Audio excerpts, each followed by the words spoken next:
नसीराबाद में भी शहरनि तरफ़ां कश्मीरियुनि सां ॿधे जे इज़हार लाइ रैलियूं कढी वयूं आहिनि। तफ़सील ॿुधाए रहियो आहे सिंध टीवी न्यूज़ रिपोर्टर अल्लाह बख्श कुरैशी।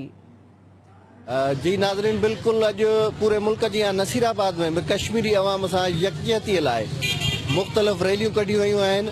क़ौमी अमन कमेटी बराए बैनुल मज़ाहिबीन अमीन राशिदी ग्रुप ऐं असिस्टेंट कमिश्नर नसीराबाद सैयद यार अली शाह जी अॻुवाणीअ में अलग अलग रैलियूं कढी हुयूं जेके मुख़्तलिफ़ रस्तनि खां थींदियूं आहिनि। तालका प्रेस क्लब जे अॻियां पहुतियूं। कश्मीर जे अवाम सां यकजहती तौर ते ये रैली कढी आहे। कश्मीर बनेगा पाकिस्तान, कश्मीर पाकिस्तान जो हिस्सो आहे। पाकिस्तान सां उहो ॾींहुं परे न आहे, जल्दी पाकिस्तान सां शामिल थी वेंदो इंशाअल्लाह। कश्मीरियुनि सां गॾु आहियूं ऐं कश्मीर इंशाअल्लाह ताला पाकिस्तान जो हिस्सो आहे ऐं रहंदी। मुहिबतन पाकिस्तानी कश्मीर भाइरनि जी जिदोजहद खे सलाम कंदा। असीं मुहिबतन पाकिस्तानी कश्मीर भाइरनि सां हर वक़्तु गॾु आहियूं।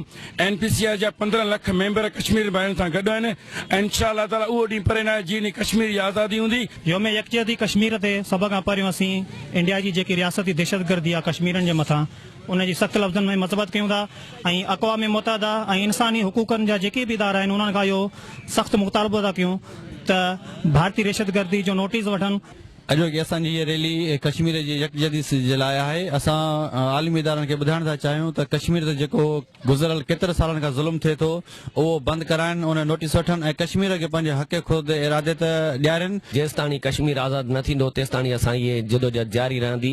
असां आलिमी इदारनि खे अपील था कयूं महिरबानी मथे आवाज़ उथारनि जीअं कश्मीर आज़ादु थिए। जी नाज़रीन, तव्हां ॿुधो त हिननि जो ऐं पूरे पाकिस्तान जे अवाम जो इहो ई चवणु आहे कश्मीर पाकिस्तान जो हिस्सो आहे। कश्मीर पाकिस्तान बणिजंदो ऐं कश्मीर पाकिस्तान आहे।